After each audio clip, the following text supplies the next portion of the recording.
Hey, what's up, guys? It's Mo, and I want to take you along this journey of my mental destruction and evolution of game programming, too. Come along. Come along, take my hand. As you all know, I'm a basura programmer, so it was a nice change of pace with the room project. I got to design my own room, and I went into full detail because this is the area of the game design that I'm most passionate about. I was so proud of my work, and in reality, I had fun, but everything changed on D-Day. D-Day arrived when we started the programming for our board game. The programming was pretty simple, and I understood most of it when it was being taught. When it comes to coding, I always have an easy time with movement. But when it comes to more advanced coding, I begin to feel intimidated. I made sure that this would change during the course of the course, I guess. Does that make sense? I think it does, yeah. We also learned GitHub during this project, which is still to this day the bane of my existence. The next project that arrived was the Apocalypse game thingy.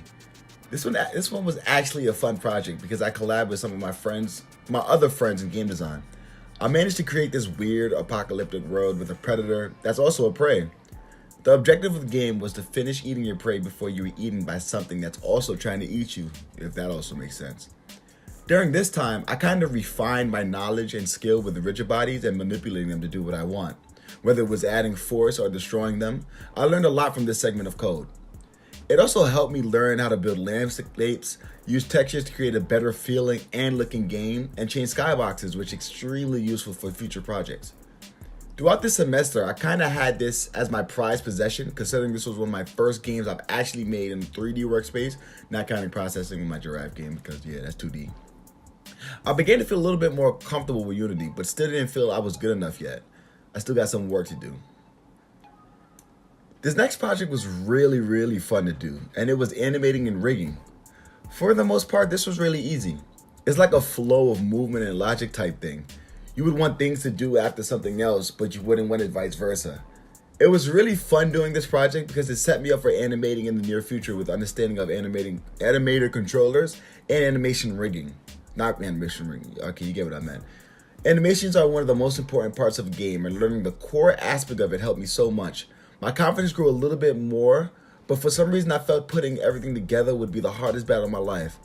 And boy, was I so right.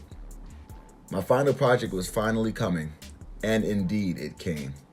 The final project game idea was a hacking simulator about teaching systems, I think that was, or something along that line. So I thought, what's the most interesting thing about subteachers? And a light bulb came. Scandals.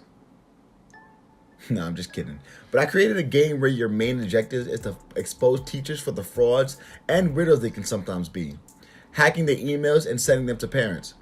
This was one of my beautiful creations because it was so simple, but it worked. And for a crappy programmer, I was so proud of myself, you don't even understand.